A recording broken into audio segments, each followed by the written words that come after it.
are needing help with 2 council members. Let's see. At least keep Kevin? mind about closing the doors. That's Can you fine. tell them to come on?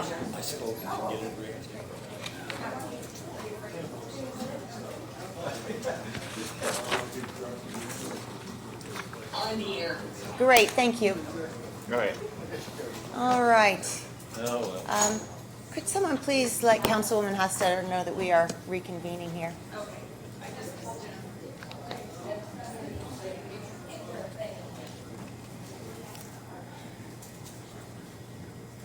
Mayor says we have to leave it open. No, you don't. That door's open. Oh, the other door's open. All right. We are going on to salary amendments. Judge Shine.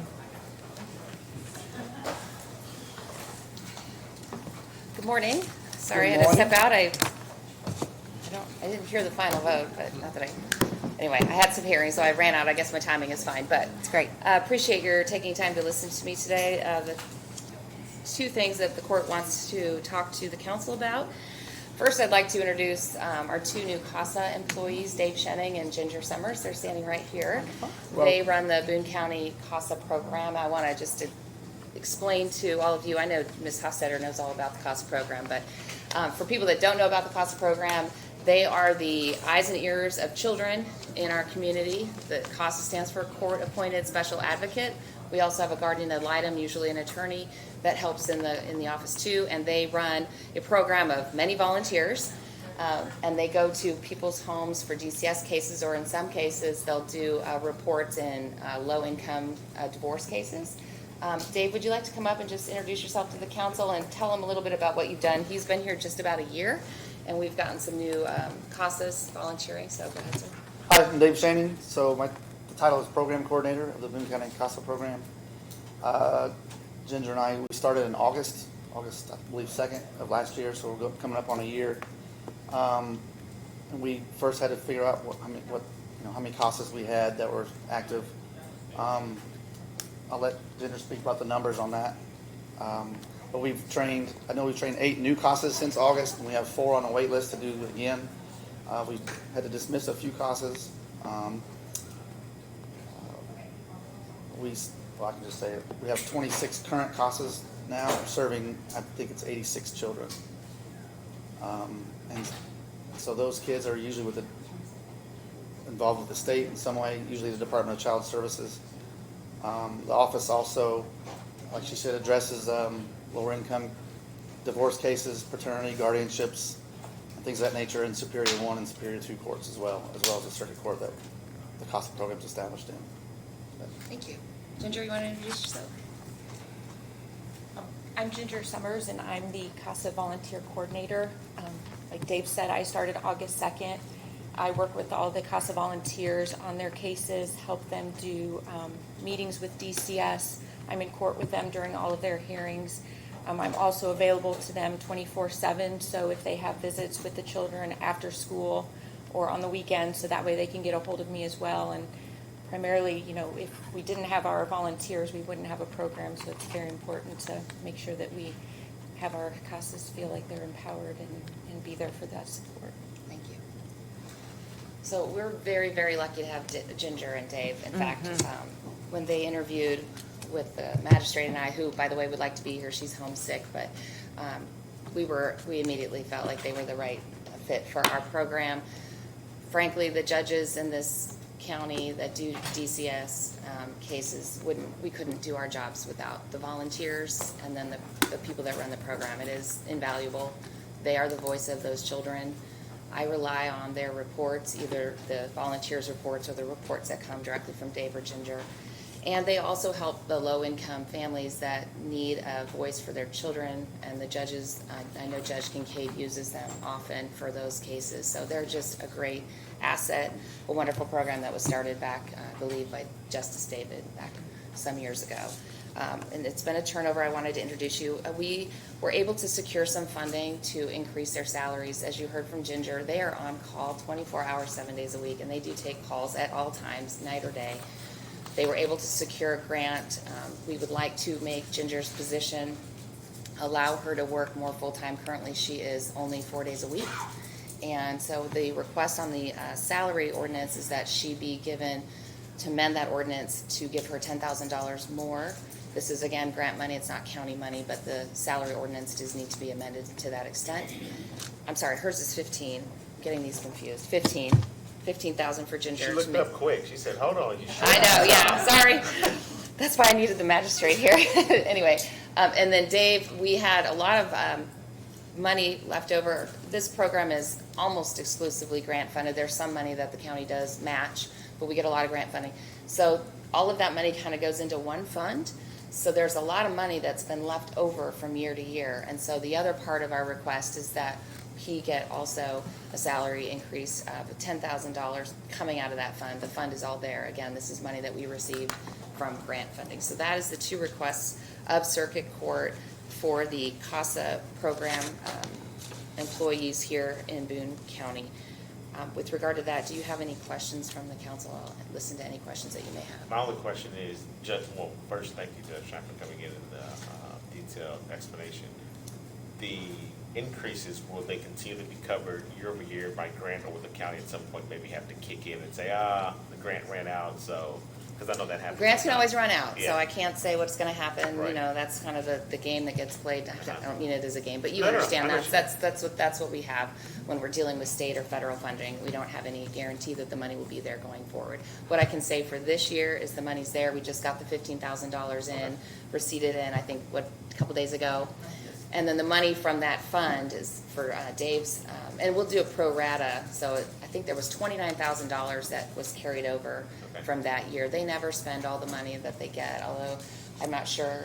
Ginger, you want to speak about that, or Dave, you want to speak about the funding on going forward, how that money rolls over? I mean, you got at least a couple of years, it sounds like. Yeah, banked yeah. up. Okay. Yes, so, I mean, his salary, in my opinion, is not appropriate for what he does. And I think $10,000 change is, especially since it's money that we already have that's not being used and it's being rolled over. And then the money for Ginger to be able to then expand her ability to serve those volunteers is necessary. I mean, I think they do a fantastic job. I certainly don't want to lose them. You might know a little bit about Ginger. They're both big-time contributors to our community and in other nonprofit ways. So for them to be employed by Circuit Court and to provide what they do for our community, I'm so happy that they're on our staff. So And I just I'm- want yeah, to go ahead. kind of explain to you guys a little bit more about what they do. They recruit, they train, and they manage these volunteers. And it is really, really hard to get people to volunteer for this. There are counties where kids go without a CASA because they can't get people to volunteer. They also have to just a shield when there are attorneys involved and kind of provide a layer of protection there. They need that. They Yep, need that. Yep, I'm guilty of that myself. But the other reason why their roles are so important as well as the volunteers is because this is the only opportunity for a child to have a voice in court. And when a parent's in there and a parent's represented, your job is to represent the parent. What the parent wants is not always what's in that child's best interest. And now, within reason, because I serve as a GAL, not through the program, but, sometimes a kid will be like, I want chocolate every night for dinner. Well, I know that that's not in their best interest, but there may be other things and a different opinion that I can give the court that the parents are not sharing with the court.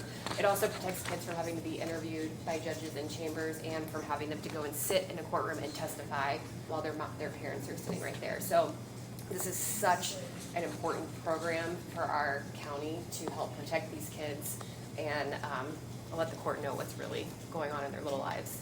So. and if any of you want to be a CASA, always. Any other questions? Thank you both as well. Do you want me to go on and talk about the other issue, or you want to vote on this first? Just knock them out. Why don't we go ahead and move on? I would move that we would change the salary ordinance to reflect the proposed changes. Okay. Is that good enough? Second. All those in favor say aye. Thank you. Thank you very much. Thank you. Just quickly on JDAI. She said aye. She said aye. Oh. On JDAI, Denise Schaff is here. She's our JDAI coordinator. And Denise, you've been in that position for 5 years? Almost 4 years. Almost 4 years, okay. Another fantastic asset that we have for Circuit Court. I don't know if many of you know what she does, but she puts on all sorts of programs for the community involving the youth and families and law enforcement. You want to come up and talk about some of the things that you did last year? Sorry, I'm putting you on the spot here, but. We try to do training on the teen brain. So we have policing the teen brain classes for police officers and those that work with them. I can't hear. I'm I'm sorry. Yes, we do some workshops on teen brains. We do that for policing the teen brain. That's a 2-day class. Parenting the teen brain and teaching the teen brain. So those are some of the classes that JDAI does. Also, we keep data for all of our kids. So all of our kids that get in trouble, we're making sure that we're equitable with our kids that are offending. And working through the process of maybe trying to keep them out of detention if we can. So that's a little bit of it. Thank you. Yes. Thank you. In addition, we have the Family Recovery Court. Recently, we just opened it up to youth. So we have a track for youth now, and so we think it's appropriate in light of what Denise does outside of JDAI is just to change her title. So it's not really anything that we need the council's approval for, but we want to tell you about it. So she's going to now be the Circuit Court Director of Youth and Family Services. Right. So just FYI, I think that's more appropriate for all of the things that she does through JDAI and then hopefully through Family Recovery Court as well. So that's just what I wanted to let the council know about. So, Thank you, any Judge questions Shine. about that? Any questions? No, thank Okay. you, ma'am. Thank you for your hard work. Appreciate your time. All right, commissioners related to the HR assistant. Did you vote on this? We didn't have to, it was just a courtesy update. Okay.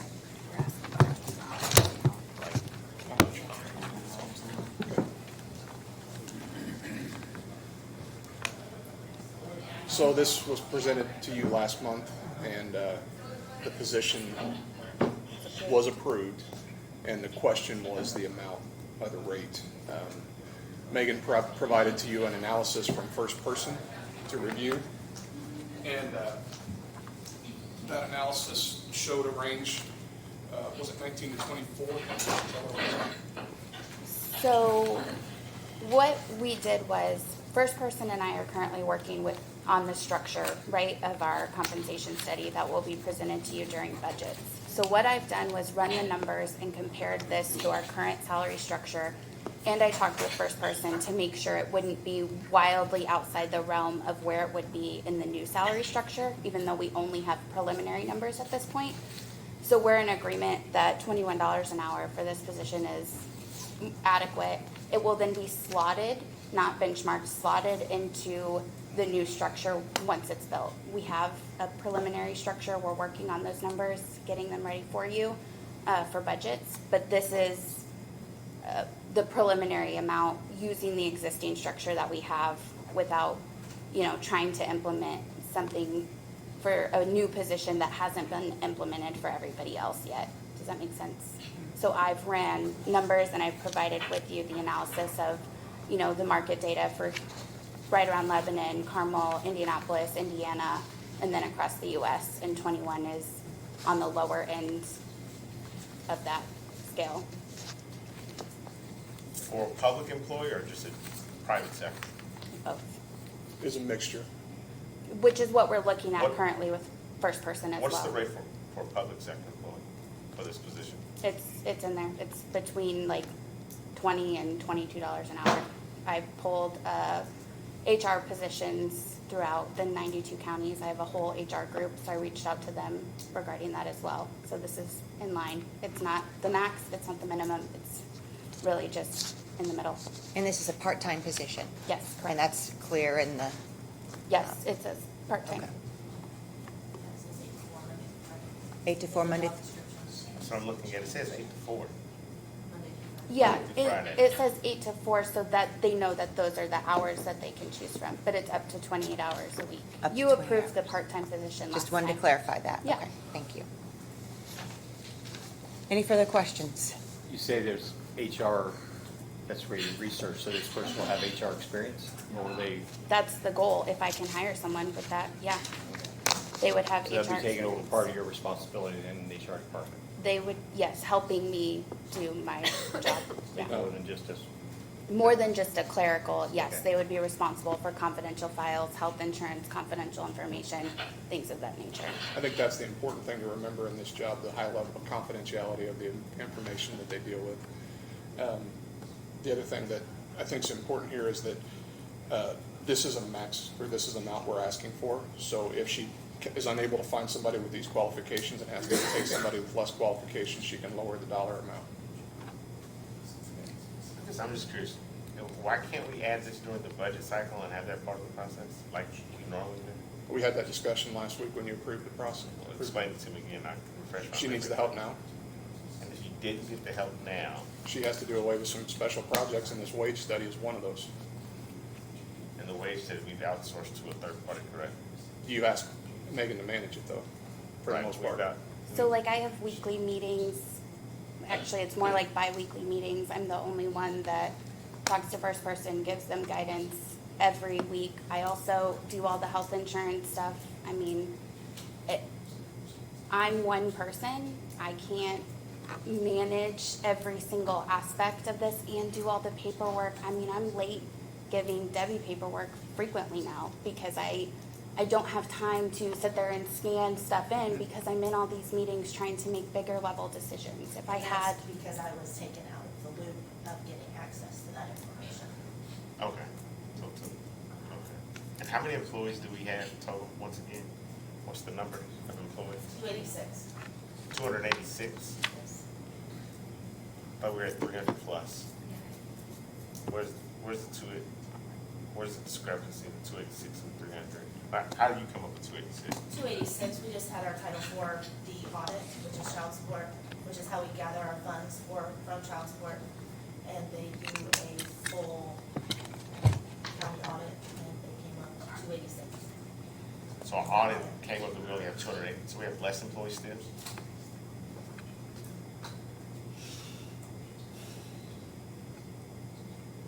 My comments remain the same from last time. I think you set a dangerous precedent adding roles in the middle of the year outside of budget cycle. Just make sure that if we do it for one, we're willing to do it for all. In addition to that, it seems like there are less employees than when our HR director started now, and we're adding more headcount, so. Well, as an elected official, you're also setting a precedent when you're hiring a part-time person, $17 to $21 an hour. As I've reiterated before, we have full-time people that don't even make $17 an hour. So I have a problem when you're bringing somebody in part-time, experience or not, I don't care. You're paying experienced full-time people less than that. I concur. At the last meeting, several of us were approached respectfully and confidentially by part-time employees. It bothered me to see the hurt that they had for the time that they had put in being full-time employees and the amount of money they were making. They listen to these meetings, they read the minutes, they see it, and they ask the question, hey, why are you paying this new person X amount of dollars? And I have been a member of, this staff for X amount of years, and I don't even make that amount of money. But to your point, Auditor Crump, duly noted. That's all I can do. Nope, I appreciate it. All right, I have a question. Did you say 20 hours a week for a part-time person? up to 28 Up to hours 28, a Marcia. week. 28. Yes, for ACA. Okay. And up to 20, so if they work 28 hours a week part-time, 52 weeks, or I don't know if you calculated 50 weeks a year, this will put them at the 30,576. It's a hourly rate, or That's what I was. That's what I figured too. 1456 would be the max hours that they could work, 1456. So that's what that's based off of. Do you do that by 50 weeks or 52 weeks? 50, you do it by 52? 1456. Sorry. So, yeah, so it would be the max. And are they eligible for overtime? No, it's part-time. Part-time wouldn't have vacation or other No, benefits. no PTO, no benefits. And then I would like to point out that we have numerous part-time positions. Like, we have a part-time food inspector that makes $24 an hour Those are currently. also grant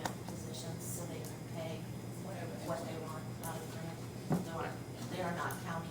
But we still have a structure in our salary, in our wages. We would have a structure for everybody. I think the important thing to note here is this has been put through first person, just exactly like what you all wanted to have happen. And this is the numbers they came back with.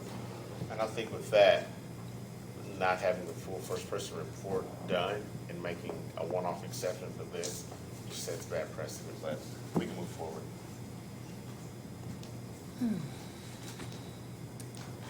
I make a motion that we vote on the, help me, Debbie, what is this? The additional from the commissioners for an HR assistant. Salary amendment for the HR assistant. All right, do we have a second? What do you mean, you just move that we vote on it? Do we have to vote on this and approve it? Yeah, but I mean. You have to you're just vote on you're the not- You're not wages. moving to accept it, you're just saying that we should vote on it. Yeah, do I have to declare? That would be a motion to approve or deny. I make the motion that we deny the request. Okay. Do we have a second? All right, motion fails. Any further discussion, council? Marcia, any further discussion? I think the rate's plenty high, but plenty high compared to our other part-time employees. In my opinion, the person would have to have HR experience to get that kind of pay for We agree. part-time. And that was the I goal. mean, if it comes in as just by answering the phone and filing papers, Then it should be down what all the other part-time stuff is. We fully agree with that. Yeah. Yeah. I would say just, to me, it comes down to, I really wish, like you stated, we could do it in a process for the whole system. We can. I know we can, I'm just saying, and I asked for that ahead of time, that we could just be patient with it and put it in the whole system. The answer is no, that we need it now, we're gonna not get important things done. And that's probably the thing to consider, is if we don't do it, what do we not get done in the meantime? Because it would be nice if it was part of the whole first person report, and here's how we do this. Because I think there will be other things that will fit into this, some of these other positions, that's when we'll talk about it. So that's the problem, it's just a timing thing. And I Most think, likely, this is gonna come out, this is exactly what they're recommending, so most likely, but we don't know that, which is to your point. Well- But I go back to it is, if any other elected official comes to us and they say, I won't get X, Y, and Z done, and I need this role, and we don't, and they say they need it at this amount or whatever it is, we need as a council to make sure that we're ready to say, yep, we support that with little or no question. That's just, Yeah, I expect in the budget to have the part-time hearing discussion. I'll just remind you that you did have this discussion last month and you voted to approve this position. it's just the amount. That's the question, is the Right, the amount. position's But there. I don't think that first person is gonna change their opinion in the next 30 days. Well, we're a month away from being able to have the broad view discussion to address part-time as a whole, including this position, which will be an influence is it in this possible- discussion. Is it possible tabling this event? What is the will of the board? I'm asking, I'm not Yeah. asking can we table, Jewel, be able to just table this until then? Procedurally, yeah, I mean, you can't, there's no motion out there for the council's consideration at this time, so. And we have a workshop, I think, after this, and one coming up later this month around first person information as well. Let me try it again. And you're asking Megan to have the first person study completely ready for you and your budget hearings. That's what the special meeting's for, the 23rd. That's what we scheduled the special meeting for. Right, 23rd. Yeah. so you're expecting all the work to be done by me, one person, By the 23rd of this month. while getting, well, that's part of it, right? The compensation stuff is part of it. There's also an entire philosophy that continues on past the compensation, past the total rewards. Like, it's a whole process that will extend beyond your budgets. But I would just say, like, if we scheduled the 23rd, I think, to come in Counselor Hostetler, she pushes like, let's get it done. We're not gonna have a person hired by the 23rd up and running, so I'll take, go ahead, I'm sorry, Marcia. But we can try. I didn't aim to speak. No, okay. Okay. I keep, yeah. So to that point, yeah, by the 23rd, yeah, we would expect it, because that's what we scheduled for last month. And by the time you post the job, you interview for it, you get through background, drug test, whatever X, Y, as he may be, yeah, the 23rd, yeah, it seems feasible. And all the other things that Megan's responsible for are on top of that.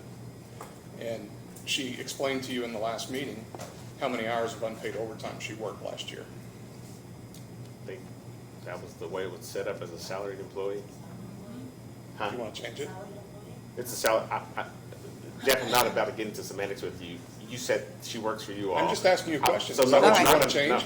No, not at all. All right, so any further discussion, council members? I make a motion that we table this until, after our discussions and until next month's meeting. Okay. Do we have a second? Second. Okay. All those in favor say aye. Aye. Opposed, same sign. I, She said aye to it. Wait a second. She was right with. You got to give her 3 seconds. I think she's with you guys. Okay. So we have a decision there. I'm just not, my opinion. It's a little bit unclear. Yeah. My recommendation is take a roll call so you know exactly Okay. who they are. Okay, so Aye. this is a vote for Start here, we're done. just taking this conversation into first person to get the big picture and working it in, and then saying, go for it at that point. So it's about a month time lapse? Is that what, are we clear about what we're? Yes? and we'll have the budget here, no, the budget hearings will be right after that. Yep. But are you approving it mid-year, or are we waiting until 2023? Because we can say it's. Hold on, I'm sorry, hold on, we have a motion on the floor. Just want to make sure everybody is clear with Marcia. So we need to say yes or no. Yes, we Yeah, agree to so table it. No, we don't agree to table it. Correct. John? Okay, It's Yes. a- Agree to table. We're Yes, you agreeing agree to, to table yes, it you or agree to no? table it, or no, you agree No. to table it? No, not to table. No. No. Yes. No. yes. Marcia? I'm a yes to table. Okay. So, we have a motion or a vote to approve. It's not an accurate vote. It's not an good. accurate vote. You're good. 4-3. It's 4-3. My reason for not doing it is I don't think the information's gonna change, because it's gonna come back to us as a mid-year thing anyway, unless we really were going to push it off to the next budget cycle. The same information is gonna be put to us next month. And, you know, whether, I don't like it necessarily, but I also don't know that there's a great reason to put it off a month. And if the position's needed, it's gonna be needed, if it's needed next month, it's needed this month, we might as well get on with it, is my, You wanna? I would like to have a discussion about the wage rate.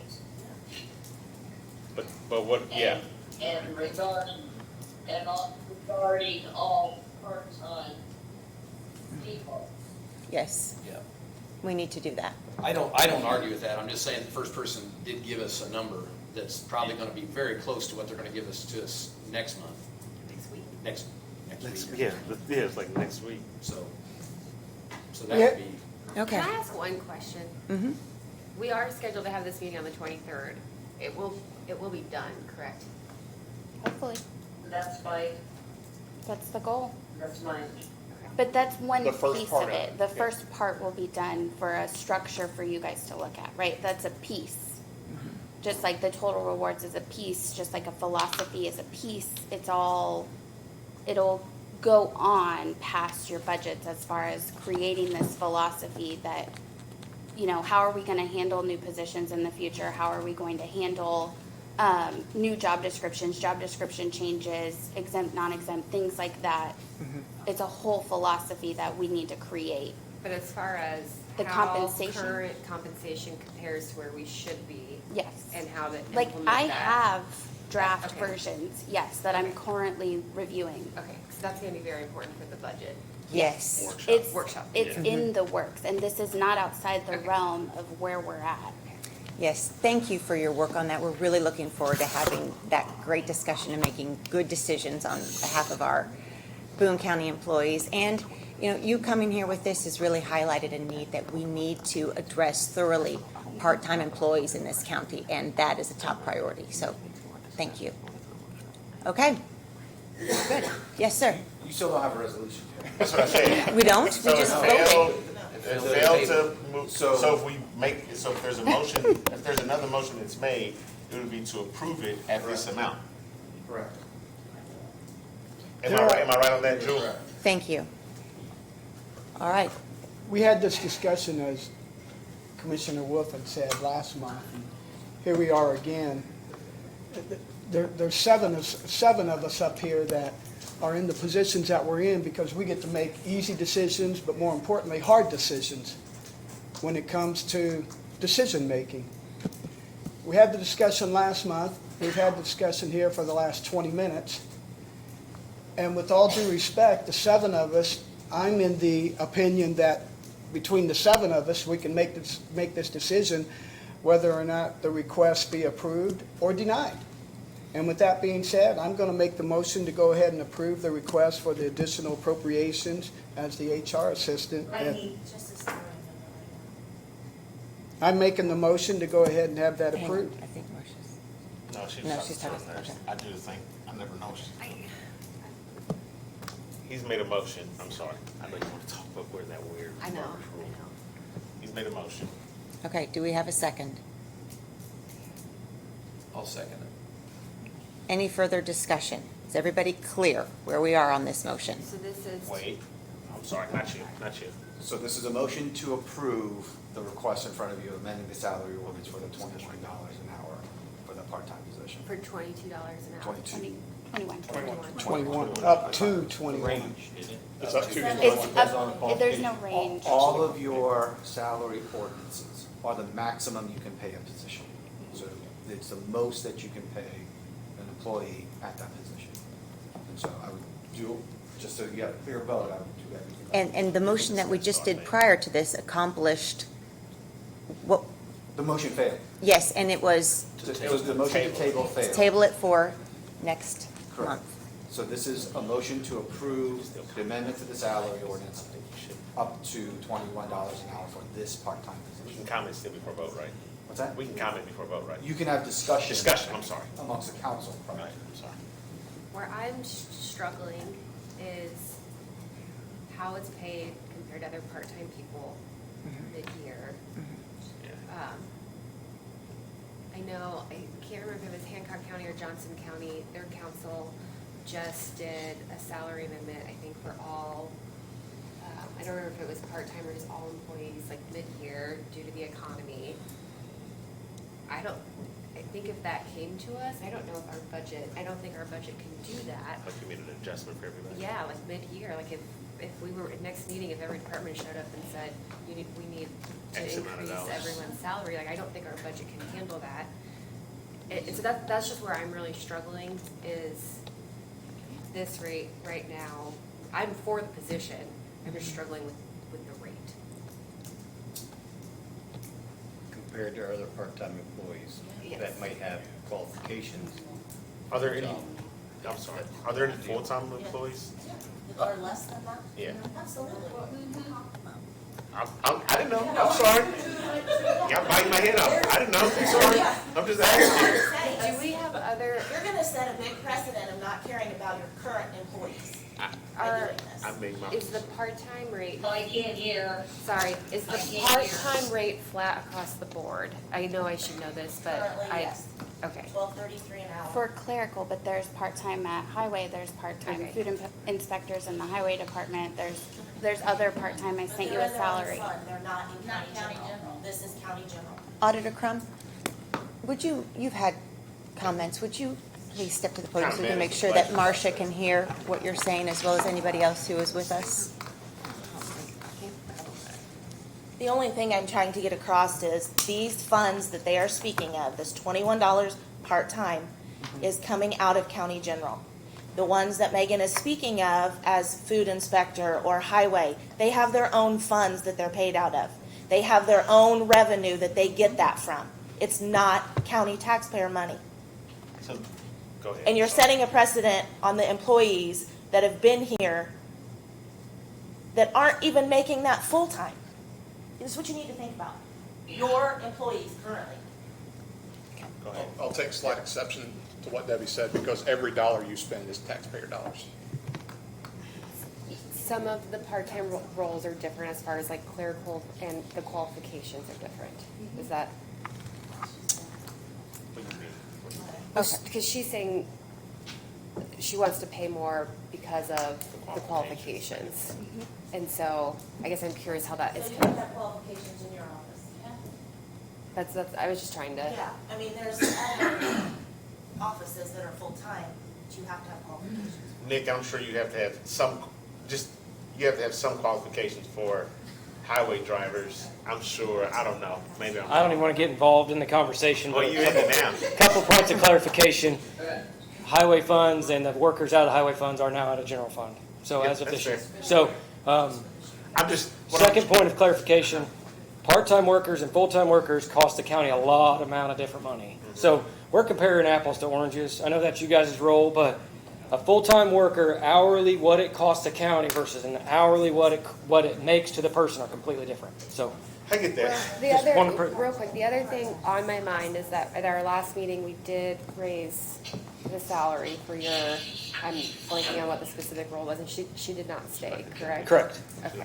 It didn't get raised to what my request was. She did not stay. So It did get raised. It it did. did get but raised, she did. yes. And I part of, we gotta get the right people on the bus and the wrong people off.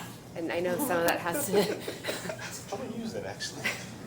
And I guess on top of that, what is it? I'm sorry. Sorry, I just, this is a hard decision. I hope all of our employees understand this. Like, I would love to be able to give everyone a mandatory 3% raise, but we have to look at our budget and what we can realistically do. I wish we could give everyone a raise right now, similar to what either Hancock or Johnson County did.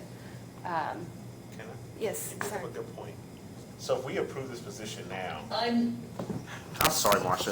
If we approve this position now, I'm sorry, if we approve the rate right now, correct, whatever it is, and say they're paid $17, $18, $19, $21 an hour, whatever the amount is, if we go through the budget cycle and we give all employees a 3% raise, would they be eligible for this as well? So that rate would essentially, the part-time rate would essentially, On the part-time rate. I mean, I'm saying- last year they were. so it would essentially go up. Yeah, 2022, they were part of the increase. But that's not our part, so then you get another raise. My concern with that is the disparity gets even bigger if you approve it and you do, say you find the right person, and you pay them the $21, and then they get a 3% raise on top of that, the disparity grows even further, so, okay. All right, Treasurer. Real quick, Oh. can I just make a comment? Did anybody read the first person recommendation on this? Did anybody read the first person recommendation on this? Yes. Okay. Because it kind of lays out how they're going to look at it. It kind of lays out it prorates, for certain job descriptions and certain skill levels. They said this is how we're going to do this. You don't have it. I don't know where I can find it right now. But it says this is how we're going to do it, and that's where they came up with the $21 thing. So we're going to hear that from first person in the next month. This is how we're going to do this in the future. I wish it was for the whole shooting match before we did this, as far as that goes. That'd be nice. That's kind of what we'd said. But I don't think it's going to change, is my point, unless we decide we're not going to listen to first person, and we could decide that. But they're going to say this position should be $21 an hour,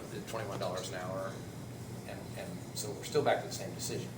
And so my only point is, it's a timing of, we can wait a month and we can get that officially for the whole thing, and that would be nice. Or we can just do it and be done with it. And I agree with And that. it doesn't have, and every other employee that we're talking about is going to be a part of that discussion, as far as first person, what that looks like. And my only take on it is like having that discussion in a broad sense with first person with all of the positions. That way you have an understanding, because I know what our recorder's about to say. I hear what Deb is saying is like, they're gonna be involved in those discussions. They can advocate better than anyone for their employees on what that rate should be. There should be some back and forth with first person, not first person said this and this is the gospel. Respectfully, like, we should have it. I'm sorry. No, you're fine. First of all, I Excuse me, apologize. Debbie, one moment, quickly. Don, with respect to the first person questionnaire and the report, what shocked me was the lack of participation of the, let's just say the 286 employees that you said we have. Let's just say 300. Of the 300, a little under 300 employees that we had, what shocked me was the lack of participation of the Boone County employees that did not, I repeat, that did not partake in that questionnaire. That's what shocked me the most. The It 286, wasn't anonymous either. the Sure, 286. sure, I got it. The 286 doesn't include the sheriff's department, so we're actually, I think, high, substantially, like maybe That doesn't- 100 Right. higher than that, and so they were asked to participate in the too. So Sure. it was actually, Shit, it does. And it does include. the 286 Title includes 4D includes the sheriff's department. no, I thought we were closer to like 400 employees, then down now. 307 on insurance, I just looked at it. Okay. Which is all, Okay. which includes dependents. This is different. All right, this is quite a discussion, and we've got to have more of it, but I'm not sure this is the best place. Let's hear from I'm our not recorder, here to and add- then, Just a couple of Yes. things. First of all, I'm sorry for the way I'm dressed. I just came from my physical therapy.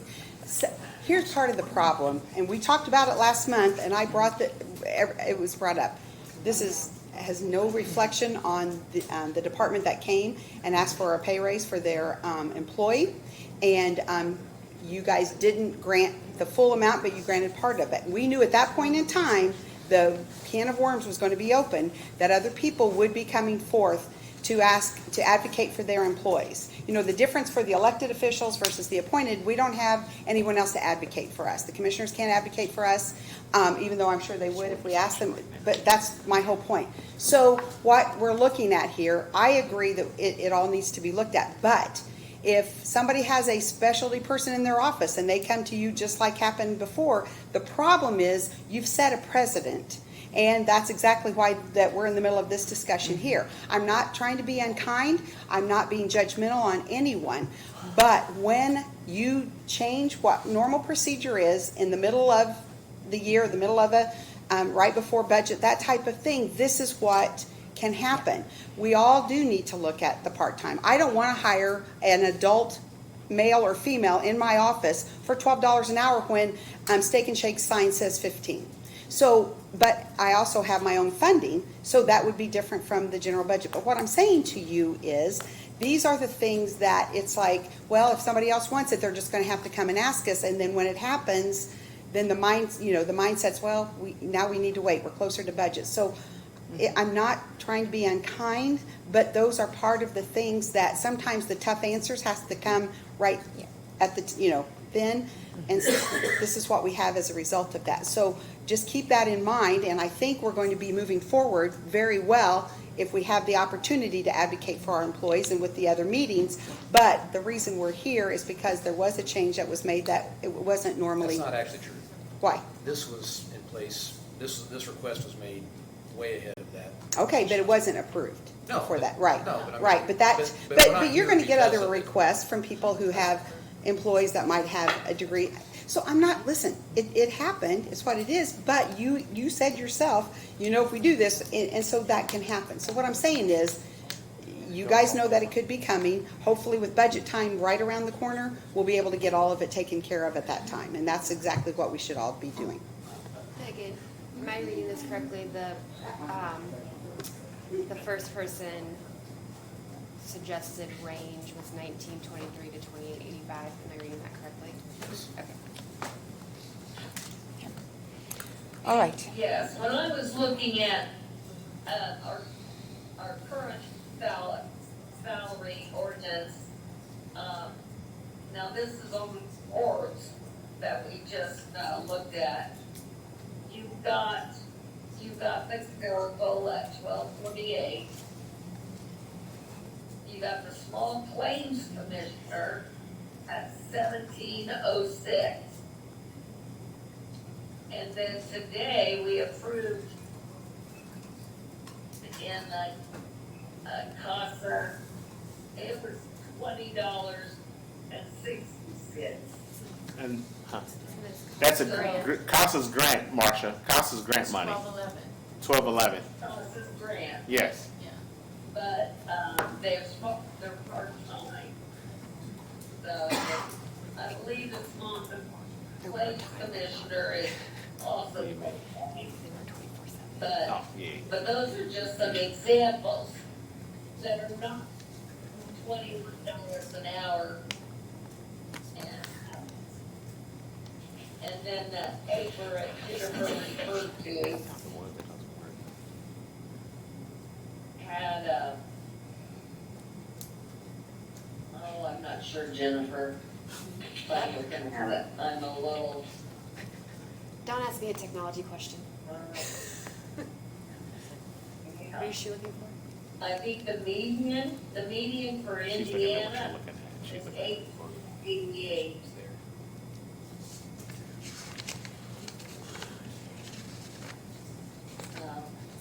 Okay. I'm sorry.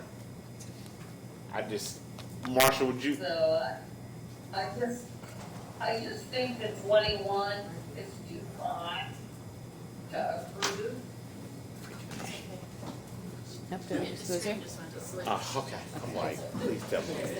All right. Megan, do you think you'll have a hard time finding someone initially at a comparative amount, knowing that we may be changing that amount in a month? Yes, I mean, we're seeing it in the market, right? Like, you're seeing that other counties are doing a mid-year raise. I just got an email from the HR director over in Zionsville asking if anybody locally is considering mid-year bumps. Like, this is a real problem. You're seeing people leave positions and you're having to pay Isn't that what you were saying? significantly more money for people in this market right now. And I think it needs to be addressed with current employees, and it needs to be addressed if you're trying to hire. I mean, the market right now is crazy. Is that what you were saying about giving me your raises? Yeah. Like blanket across the board? Yeah, is first person suggesting? No. Okay, thank you. They're not, but let's be mindful that at this budget cycle, probably more than any, we're going to be put under an immense amount of pressure with inflation and everything and the cost of goods to Yep. give our employees a raise. Yep. Like, in which, you all know my stance on it. I think they need more money, but neither here nor there. I think All right, there's a so- motion on the floor. Yes, this is a very good discussion. We need to have it. We're close to having it. So, Jewel, can you get us back to where we need to be You have a moving motion on forward the here? floor to approve the salary ordinance amendment Mhm. for this position at $21 an hour. So a motion in favor of that's going to be to pass that new salary ordinance. A motion, or a vote against will be a vote against that amended salary ordinance. It's $1.76 more than what first person is suggesting. And a vote against would also be, correct me if I'm wrong, but a vote to say, let's look at this in a matter of weeks Could they with the come big back? picture. No, the vote will be against that ordinance. But they could come back next month if You they can wanted to. come back Okay. and have it considered, but Okay. I don't want it to build in that it's all of this other stuff. Okay. A vote Fair. against is a vote against. All right, so, Wait a second, you said $1.77 more than the first person said? Well, so their range was 1923 to 2885. So at the minimum, if it was 1923, it'd be $1.77 more than. But you're approving a max, because I can go Right. below it. Right, right, Yeah. right. I'm just saying, it's, Yeah. if we're looking at what they're gonna tell us next week, Yeah. you're asking for a max of $1.77 more than what their suggested range is going to be. More than the minimum. Yeah. Right, right, right. okay, so we have a motion to approve it now. Do we have a second? It's been seconded. Okay. Excuse me. We're up for a roll call vote. Okay, let's do a roll call vote. John? Read the motion again, what we're doing. We're approving $21 an hour. That's what the motion is? Yes. Right now. Up to 21. Up Yes. to.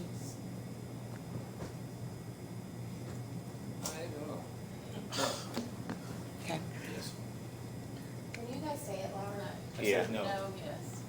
Johnson. Yes. No. Yes. No. Marcia? Marcia? No. Okay. So, Can you say that, can you make it audible, Marshall, just so it's on the record? I'm sorry. Sorry, no, $21 an hour. Okay. all right, so then, Now it comes to these four votes. Now we'll come see you for a vote because it's right, tied. so no. With the caveat, well, no caveats. No caveats, just saying, this is a top priority. And we're gonna be talking about it a lot here in the upcoming weeks and month. So it will be addressed. And So is it on the salary ordinance with no pay rate? It's failed. Well, the position was approved last month, Correct. so we just have no pay rate. right, so stay tuned. It'll- yeah. Thank you, Megan. All right, next, John Marchand with the APC Board. Hello, I'm John Merson, and I am almost afraid to approach the podium. I'm gonna ask for money, but I'm not asking for ambulance money like I used to do. I'm representing the Area Plan Commission. As you know, Rachel Cardis moved on at the end of April, and we are actively searching for a replacement. In the interim, Charlie Campbell and Ashley Elliott are taking on the added responsibilities of covering Rachel's position. And so Area Plan Commission unanimously approved, and the Board of Zoning Appeals is not an action item, but we also were unanimous in thinking that it would be appropriate to give them a stipend until a new director is hired. So this is not an open-ended project. This is very finite in detail. We would respectfully requesting $500 per month for each of them for the added responsibilities until the time that we have a new area plan director hired. So it's just a month-to-month. If you want to do the math real quick, it's $3.13 an hour increase is what it is. So it's very nominal. And the money is already there because we're not paying Rachel. And so it's actually, her salary was obviously more than $12,000 a year. And so it's not a negative impact on the overall budget or anything like that. So pretty straightforward request. It's month to month only until a new area plan director has been hired. As a director, isn't she in a different salary line? I don't know the answer to that. Well, all right, you guys are fast. And I would say that I'm not saying we take the money out of hers. I'm saying that we're not paying her. And so the area plan commission is incurring less expenses because we're not paying her a salary at this point in time. What if there's overlap? Like, what if the new person starts mid-month? Will the stipend be prorated or? I would prorate it, and I also wanted to ask that we make this retroactive to May 1st also, because we weren't able to get on your agenda prior to today. So would ask that it be retroactive to May 1st and prorated appropriate. I am going to sound like another broken record.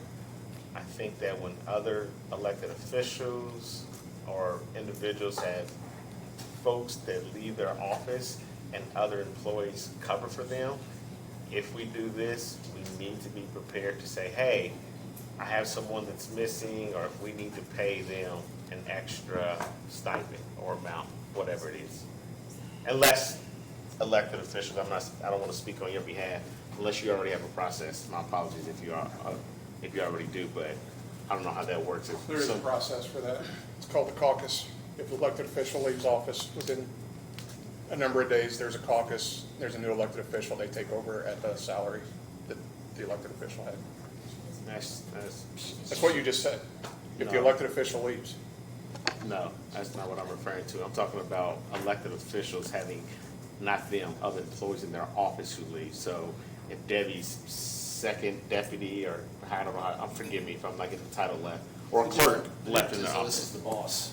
that left? Yeah, so there It's not are only like- 3 people in that office. It was the executive director, Charlie Campbell, who is the building inspector in Ashley, and Rachel, as the department head, is the one that left. So they're stepping up and filling in for the best they can, her duties, while they're interviewing for a new executive director.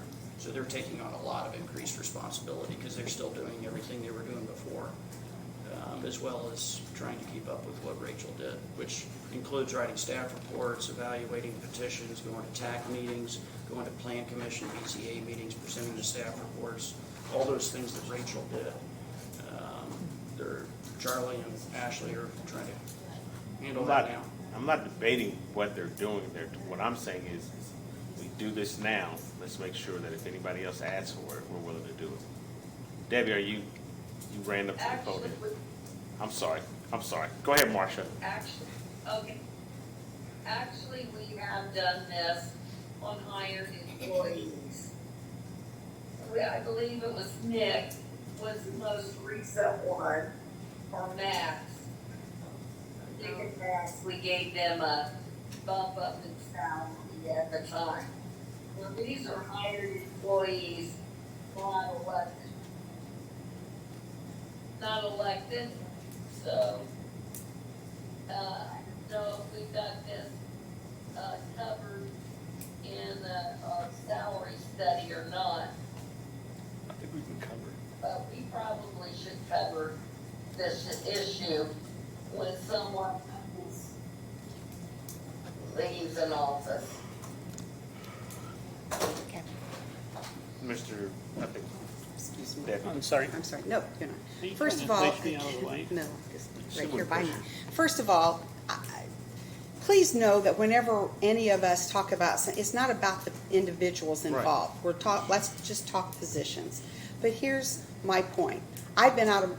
We've got an office in the courthouse, let's just talk about that one first, where we've had an elected official that had severe medical issues, that was out of the office for months. And the difference is, we just, as employees, or as I assume that everybody else just kind of takes up the slack and you get that work done. The first deputy did not receive additional pay because she had to take over those responsibilities until the elected official came back. The other employees did not get additional pay, and there was only 3 in that office also, out of a total of 4. So if it's a policy you want to set up at some point, but I think the mindset is that until something else happens, you just pick up that slack. Is it difficult at times? It is, but it's just something you do. I've been out of my office due to a medical procedure, and my staff had to take care of everything. There were 3 of them. We have a total of 4 also, and they took care of everything. And so what I'm saying is, this isn't about the people that are involved. They're good people. Right. But, there just comes a point where, if an elected official goes down, it could be at least 30 days before someone comes in. Sometimes it's sooner, sometimes it's later. And so it's not about trying to be unkind to the people that are there. You do pick up the slack. Being a first deputy, that responsibility is huge, and it changes tremendously when that elected official is not available. So I'm just saying that if you're going to, again, is this a precedent that you're going to set right now, or is it something we need to discuss? But honestly, I don't think my staff ever thought about getting additional pay. They just knew that until I got back, until the assessor's office, until that person came back, they were going to have some extra work to do and get it done. Well, So the first deputy's paid more. They're paid more than the average. okay, And they're so- paid 80% of our pay, right? Right. So Right. they're paid higher, but What? there is no first Charlie? deputy. Makes more than my first deputy. Okay, Yeah, so well, there's no first deputy in that office, number one. And number two, we're talking about evening meetings, at least 2 a month, if not more a month. A lot of which they wouldn't attend anyway, so. Once again, I get what everyone's saying. I always try to make the point like, hey, remember what we do, just make sure we think it through. I'm not refuting, hey, they're doing extra work, I get it. I've given my employees stipends or spot bonuses because they stepped up. I'm not refuting that. This is just a short term. It's just until we have a new director in place. So it might be 1 month, it might be 3 or 4 months, who knows? We certainly want the right candidate in the position. But once again, it's not the net cost is not impacting the overall county budget at all, because we're not currently paying a director. How are they dividing tasks? Like, is one of them doing more than the other one? I'm sorry? How are they dividing tasks?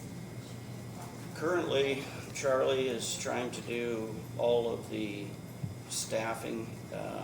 He's doing all of the normal building inspections, but then he's also meeting with prospective petitioners that come in with land use questions. He and Ashley jointly are guiding them through the process. Ashley's reaching out to the other department heads and elected officials for the technical advisory committee meetings. Charlie's attending the TAC meetings. They're both attending Plan Commission and BZA meetings, but Charlie's writing the staff reports. So, I mean, they're each doing part of what Rachel normally would do, or the executive director would normally do. It needs to be clarified here. Charlie took on a role of inspector for us after having been a planning director for the city of Lebanon. That's the reason why we think it's important to keep Charlie in that position, because he has the experience he needs to make this office function. It's not like he had no experience in this whatsoever. So it's important to recognize his skill level going into the next few months and where we would be without Charlie helping us out.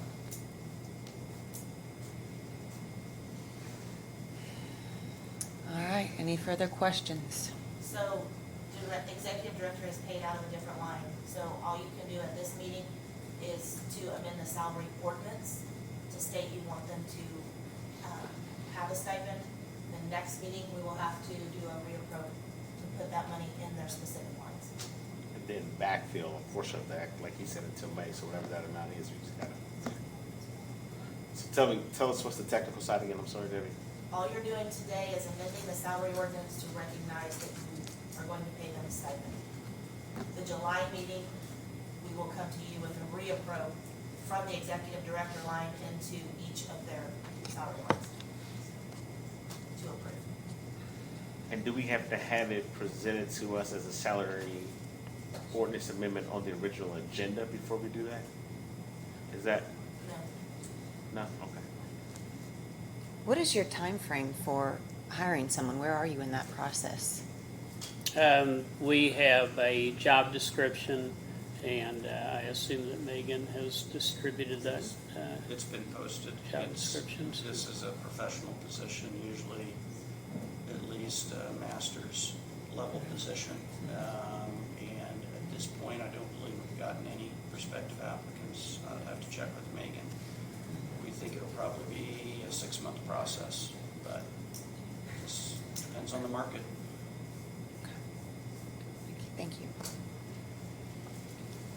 Marcia, any comments or further insights? No, I just did want to reiterate that we have done this before, and we probably need to make a policy on how we're going to do this. That's fair. But this seems $500 from now. Okay. I'm ready to move forward with the motion. All right, let's make a note to add this to our work this summer, as far as having a policy on this. All right, are we ready to vote? Do we have a motion? There's no motion. The motion is to be to amend the salary ordinance. Make a motion to amend the salary ordinance for this position to pay it with a stipend of $500 a month. All right, do we have a second? Second. All those in favor say aye. Aye, opposed, same sign. Aye. All right, thank you. Thank you. See you in July. Thank Sorry. you. Did we mess up? All right, No, you did the right thing. I think we're good. No, not you. When I see the attorneys look up I'm like, we're good. It was a unanimous vote, but generally when you have somebody participating remotely. You have You to. do have to do roll call. Okay. Should we just do a roll call to make it clear? It was unanimous. Okay, all right, all right. All right, Thank you. Surveyor Ken Hedge.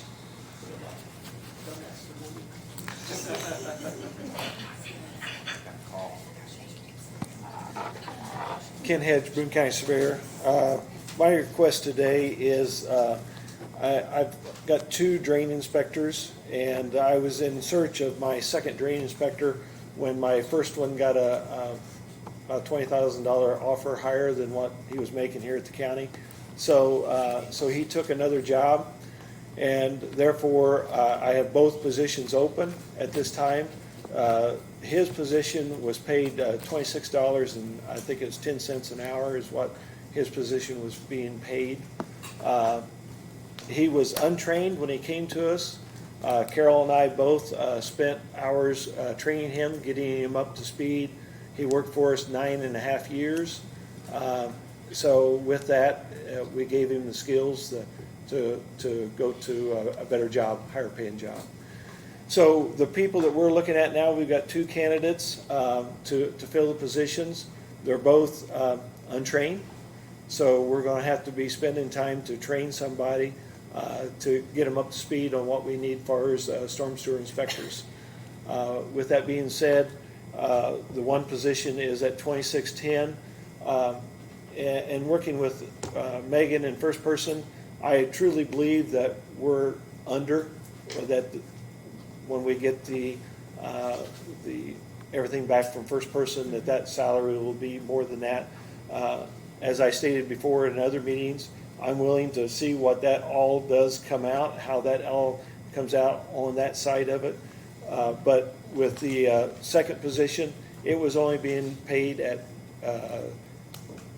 the first one was at $26 an hour. This one was at $22 an hour. So there was a $4 discrepancy. The people we're looking at hiring have the same skills level, so we would like to actually have that person at the $26 an hour also is what we're looking at. So that is my request, is to have them both at the $26 an hour, knowing that with first person, it could be more than that when everything comes out. But with that being said, with what you just heard, just the people right before us, my staff has incurred, Carol's taken plans home. We're doing a lot of overtime, and if there's actually a stipend, I thought that it was our duties to get the things done, and I never thought about stipend. Obviously, it's something you guys have considered now, so I will be back asking for that for Kathy and Carol for what they've had to endure since my other inspector left. It's put a tremendous burden on those 2 in the office. So if anybody deserves it, it's those 2. So I just want that to be said. But my request today is for the $26 an hour for the other person. So. No argument with you on any of it. My only question is, you said something about the first person amount. You think it'll be higher? I believe it'll be higher than that once we figure it all out for inspectors. I think we're under the market. Okay. So we'll have to adjust accordingly. Exactly. Okay. And until all that information gets here so that you guys have that, I'm not asking you to consider anything else but to raise them up to both the $26 an hour. And there's not additional funds because we have not hired somebody for that second position yet this year, so the money's there. I'm not asking for any additional. The money's there to actually pay them the rest of this year out at the $26 an hour. So there's no additional for that. Questions? If they're the same level position, I don't see why we could have 2 different numbers, so. Yeah. I would say. Before it would have been, because one was 10 years in, so the experience, we're not going to have that. And so you're exactly right. Okay. So do we have? I don't know what that motion needs to look like exactly. Is it to approve the salary amendment, Debbie? Yes. I need to approve the salary amendment to make both $26.10. Yes. $26.10 an hour. Okay. Do we have a second? Second. All those in favor say aye. We're going to do a roll call. Kevin, we'll start with you. Yes. Yes. Yes. Yes. Marcia? I believe I have to abstain. Oh, she's on the board. Oh, okay. That makes Not sense. mistake that one of these is a relative of mine. Okay. Very good. And yes, all right, thank you. Thank you, Kenny. All right, next, additional requests. The Commissioner's HR Assistant, I believe that will table, okay, we need a motion to table that for next month. Do we have a motion? Second. Okay. We need a motion. Oh, Did I the motion motion? that we have to table it. I motion that we table it. And a second? Second. All those in favor say aye. Roll call. John, start us off. Aye. Aye. Yes. Marcia? Do you know? I'm Okay. not, what are we putting on the next month? Right, so under additional requests, we had the Commissioner/HR Assistant. And so with the vote that we took under salary amendment for that position, we are taking a vote to table it to next month. Are you talking about the overtime? Yeah. Talking We're about- talking about the position HR, the additional request for the HR assistant. I'm with you. Not the overtime. Okay. I thought I heard somebody say overtime. That's next. Gotcha. All right, so Marcia, what is your vote on tabling that? Okay, yes, Okay, thank you. yes. Okay, and overtime. So then, what was the vote? It was was unanimous. unanimous. Sorry. Just wanted to put it on the record. It was unanimous. Okay, next item on the agenda. Overtime. Commissioners?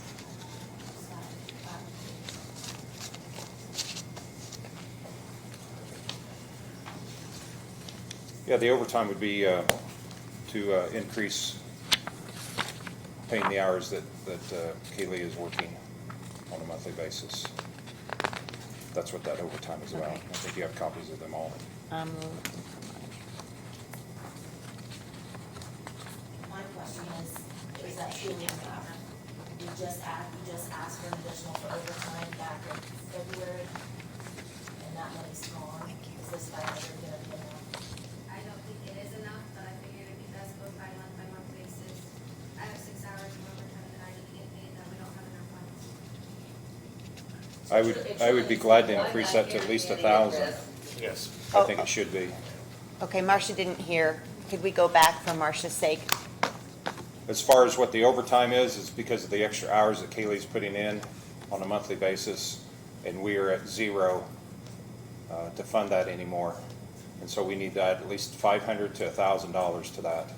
I think the request was only for $500, but I would be extremely happy to add that, to raise that to 1,000. We can't go over to 1,000 right now because it was advertised at 500. Right. So I figured it would be best Okay, to come then by we'll be month back next month for another 500, and the next, and the next, and the next. That's fine. No, not for the remainder of the year. I move to approve the $500. All right, all those in favor say aye. Kevin, you want to start us? Aye. Aye. Aye. Yeah. Aye. Marcia? Aye. Aye. All right, thank you. All right, surveyor and engineering services. Yeah, Ken Hedge, County Surveyor. Again, with the review fees with Christopher Burke Engineering, it just shows you how busy our office is. I think last month we asked for, or 2 months ago, it was $35,000, and we're pretty much through that as far as review. So there's just a lot going on in Boone County, so. Is that just because of the development, a lot Oh, of yeah, development? a lot of development, Yeah. yeah. So, with that being said, it all comes back to county general. So everything that you appropriate here comes back into the county general. So. And I do have just one real quick. Yes. I did talk to Elise. I've got Lori Gates here with Christopher Burke, just to let you guys understand MS4 programs. So in new business, he's going to talk a little bit about MS4s, just so that you can hear it from somebody besides myself on what the MS4 is. So with that being said, I'll get you guys. Okay. Any questions? I know Councilman Williams has a hard stop at 11:30, so we want to get this vote in before you have to leave, sir. I make a motion that we approve the additional for 25,000. All right, do we have a second? Second. All right, all those in favor say aye. John? Aye. Let's go through the roll call. Aye. Aye. Marcia? Aye. Aye. Thank you, Ken. Thank you, Councilman Williams. I I'm know you sorry. have to go. I apologize. Yeah. All right. Let's see, we've already done the first item, so Auditor Crum, discussion with the council to acknowledge the TIF management report. In your packet that you were sent last Thursday, there's a TIF management report in there. I just need everybody to acknowledge that they've seen it, and that's all I need, so before you leave. Verbal acknowledgement? Verbal acknowledgement. Okay. Yep. Yes. Yes. Yes. Yep. Yes. Yes. All right, thank you. No, that's it. All righty. And the comments from Surveyor Hedge?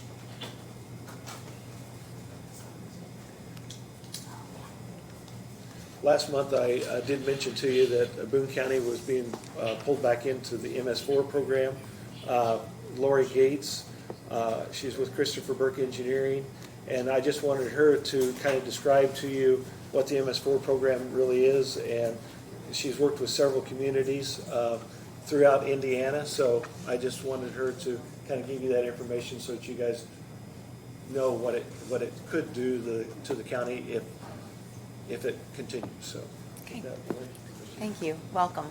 Thank you. Yes, I have a handout for you guys.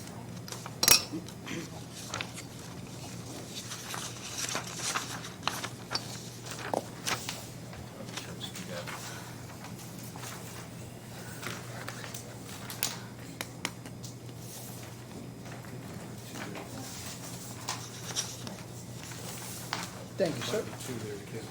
I know there's a lot of information on this document, but I promise to keep my comments brief. As Kenny said, I'm with Christopher Burke Engineering. I've been there for 19 years. Before that, I was the stormwater coordinator at IDEM. So the MS4 program, I was working on that as I left the state before it became official and put into place. IDEM, initially Boone County was in the program in 2003 when this municipal separate storm sewer system program came into place. This is a permit required by the Clean Water Act for certain sizes of counties, cities, towns. We even have universities in our state.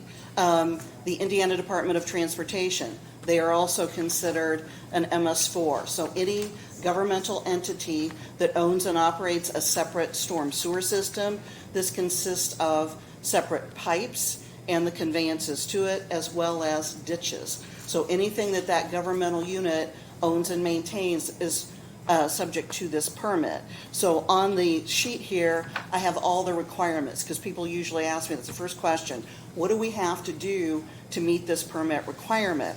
So in 2003, IDEM released the original set of requirements. According to EPA, that permit is supposed to be updated every 5 years. Well, IDEM didn't do that. So EPA came down on them and said, look, you've got to update this.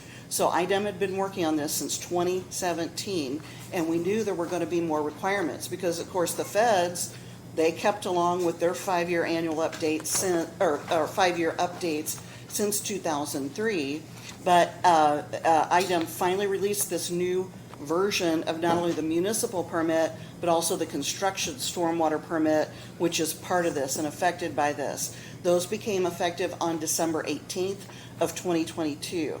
So the county did recently receive a letter from IDEM saying that yes, we have you designated as being in this MS4 program again, subject to the permit. So what I have on here is, and the way the permit would work is the county would have to apply for this April of next year. So these are all the requirements on this sheet that have to be done within 1 year, a given year. And this permit is an indefinite, every 5-year kind of permit. So the first group represents on your sheet the permit documents that are in place. That notice of intent, NOI with the red star in April, that's the application that is due to IDEM, and then all the different documents and reports, staff training. So with this new permit, there are new requirements because, as I said, the permit had not been updated in many, many years. The key components of what's involved, you have to have a public education program, you have to have an illicit discharge program. This means anything that's in that separate storm conveyance has to consist of pure stormwater. So if you get some type of illegal dumping, you get some type of contaminant, that's considered an illicit discharge. So you have to, as a community, prevent that. You do that via an ordinance, and then also it's kind of a find and fix program. You have to map all those conveyances, and then if there's an illegal discharge, you have to go find it and eliminate that as part of the permit. There's also the construction program, the post-construction. Kenny's office has maintained quite a bit of this, but they would have to update to meet these new requirements. Additional inspections are now required of communities. This is part of the new commitment, as well as additional performance standards. And then the last requirement there is for the good housekeeping pollution prevention. This applies to any facility that the county would own and operate, where you have chemical storage, you have fuel, you have to have practices and a plan in place to address those. Those employees need training as well. So that's just a really quick, high-level overview of the program there. When we were in the program, back when it first started, we did have meetings with the sheriff's department, because like Lori said, all those departments would be under that MS4, where they'd have to get permission or have to be reviewed, making sure they was taking care of everything. The highway department was another one we went to. So anything that was county-owned facilities, we had to write up a report and go through it and have it all inspected. So that was just one of the requirements. After our territory actually got annexed, we asked to be waived from the program. Yes. And asked for a waiver, and we were granted. I had to go down and meet with IDM. I brought Lori with us, and we met with Randy Braun, and they finally, after a lot of discussion, because they never had a community ask for an exemption to be taken out, we were one of the first ones to ask for that, and we were granted it. So, but that saved us thousands upon thousands of dollars of not having to do all the programs that Lori just kind of went through here. There's communities that's got $1 million budget just for this MS4 program. So it is a federally mandated program through IDM locally, through the state of Indiana too. So it comes with severe penalties. It's what, $27,000 a day per infraction, per violation, if you don't adhere to these things. So this is something that we have to take care of and watch. We have just put in for another exemption. We'll see whether we're going to meet with Randy again, potentially here in the near future, to see if the county can be exempted again. But if we can't, these are the programs that we'll have to implement according to state statute. And just for your information, Lebanon, Zionsville, and now have been in the program since 2003. Whitestown just got a notification from IDEM that they are to be in this program as well. And with Whitestown, just so that you guys know, Lori said that, our drainage ordinance that we've put together actually really kind of encompasses most of this without having to send all the information to IDEM. We actually did the erosion control and stuff like that as part of the plans. So we were trying to actually really do the right thing for Whitestown. We did all those reviews, and we're still doing those reviews for Whitestown through the storm sewer side of it. So we're trying to keep them in compliance without them actually being in the program. And I think we've done a very, very good job. But going forward, they're going to have to do something themselves as far as on that side of it. We can still inspect their storm sewers and do everything that we've always done, but as far as the good housekeeping side of it, the MS4, Whitestown will have to step up and do something on that side. That was the question I was going to bring up, and you mentioned it for those that are not in the program. Am I correct in understanding that this ensures that everybody stays in compliance? And if they do not, if they're in the program, if they do not stay in compliance, that $27,000 fine penalty And the folks that are not in the program, if they're not in compliance, do they get fined $27,000? No, you have to be designated into the program Okay. as needing the permit. Okay. Yeah, and there's just numbers wise, originally there's been like 185, so there were 45 entities across the state that just recently came, that got the new notification from IDEM. And what they do is they bring communities into the program based on Census Bureau data. So that's why, it's the Thank you. recent census, yeah. Any other questions for us? Thank you very much. Thank you. Thank you. All right. Yes, Auditor Crum? Auditor Crum, ARP appropriation.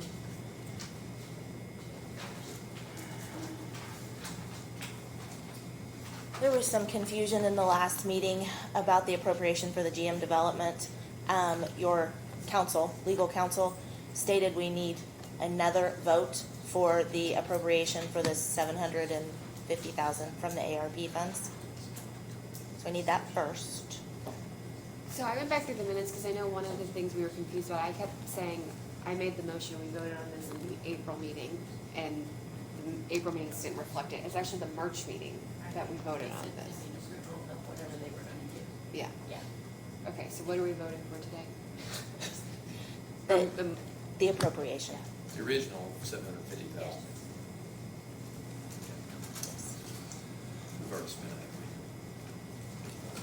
I move to approve it. I second. All right, let's do a roll vote. Okay. Yes. Yes. Yes.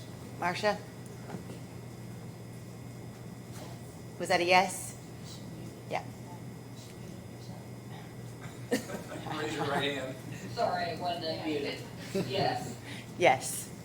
All right, Okay, thank you. Now, those GM development funds have already been paid due to our timing issue.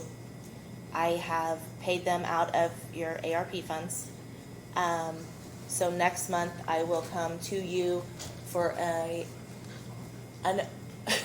just say it for me, Jeff. Okay, so Debbie and I talked this over, and there was a lot of confusion, and mistakes were made, mostly by me, because I didn't keep track of the total dollars that we were appropriating originally. I didn't think we had to, because I thought we appropriated the entire 13, and then we paid it as the bills came in. I was wrong about that. Debbie cleared that up for me. So we put her in a position where she's got more money appropriated than she has cash to pay with for this calendar year. So what I'm asking to do is take 1.5 out of the Grassy Branch drain and hold it and unappropriate that from that line, and then we'll reappropriate it as soon as the rest of the money comes in. And that way we can use what she has available to pay the bills that we currently have. There's currently today, there's another $750 request for GM development, which I warned you about back in March. And then we voted to change the project list to include, was it 21,400 for Sylvia's house, and then the advanced generators was $132,000 for their sewer system. And I don't know if I can clarify any of that for you. Kent's in the hallway if you need more clarification on the Sylvia's house stuff. But the generators for advanced, basically what happened was they did their sewer project. Their sewer project came back almost $1 million higher than what the contract or the engineer's estimate was. So they had to bond for that, which didn't leave them any money in their accounts to pay for the generators. There's two generators that are older. I don't know, John, you may know how old they are. They're probably 20 years old. Yeah. And those generators are what makes the system operate if the power goes out. So if the power goes out in advance without these generators, nothing gets pumped anywhere. And I think part of it was when they did the upgrade, they put bigger pumps in. Yeah. The generators they have currently would not. Can't service them, yeah. And they're end of life anyway, and there's no parts they can get for them. So basically what it is, it's an effort to help them upgrade their sewer system. They don't even have the capacity in their rate they can't increase their rates to cover this because they're already at the maximum rate under utility. IURC rules. So that's what this is all about. We want to take the 1.5, hold it off until the next amount of money comes in. That clears up the books for Debbie, and then these others, we have enough to cover everything until that money comes in. In the legal term called shuffle? Yeah, that might be what you call it. Rob Peter to pay Paul. In the private sector, it's called Rob Peter to pay Paul. And also the CVB requested funds? That's going to have to wait till That'll that have to money wait comes till in. the second Yeah, group of money comes in. which we have no idea when that's going to be because a lot of counties have already got their second payment, so we'll have to kind of see. Okay, so any questions? I move we unappropriate 1.5 million from the Grassy Branch project.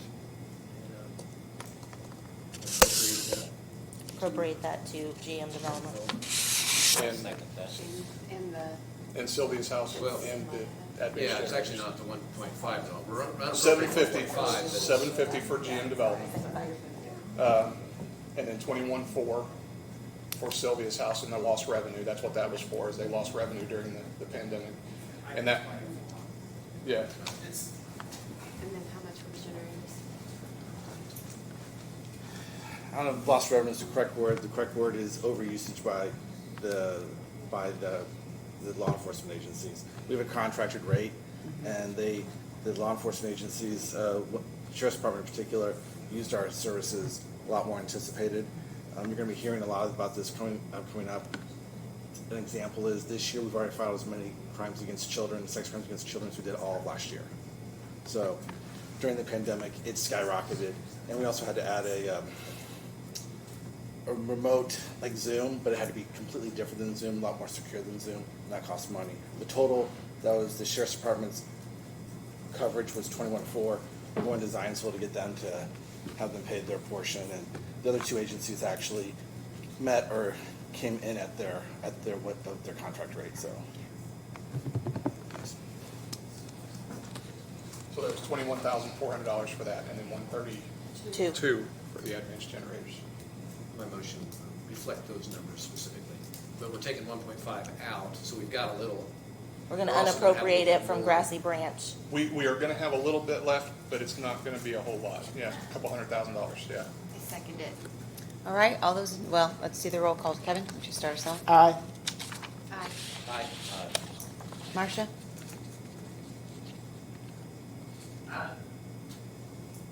This is an aye. Aye. Thank you. Okay.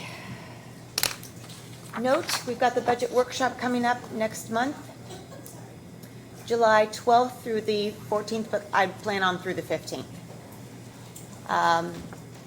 This week, next week through the 24th, that's our opportunity to meet with our elected officials and department heads for whom we are serving as budget liaisons. So let's make sure to have those appointments set and ready to go. And then on the 28th, we need to send to each other bullet-pointed reports for each office/department meeting, email to the whole council, including accomplishments of gained efficiency, effectiveness, or financial savings, as well as any significant budget changes or challenges foreseen.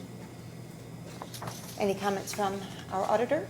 I do know that several departments have not heard from their liaison, so all the forms and instructions have been sent out, so if you can at least contact. Yes. We've had several requests as to who is supposed to be in contact with them, so we can just reach out and set up a time before the 24th. Great. Everybody's clear on who we're all assigned to, right? Okay, super. With that, public comment with the remaining few of you who stuck with us the whole time? Yes. Please. I'd like to comment on the budget. Yes, Marcia. I'm working on CCD budget, and you should have that next month. Excellent. Thank you, Marcia.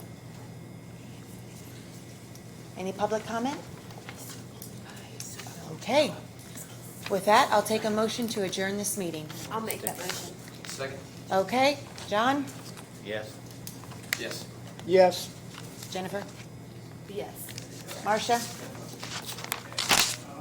Yes. Yes. Thank you, Marcia. Nice having you. Thank you, Marcia, yes. So glad you could be with us. Thank you all for joining us.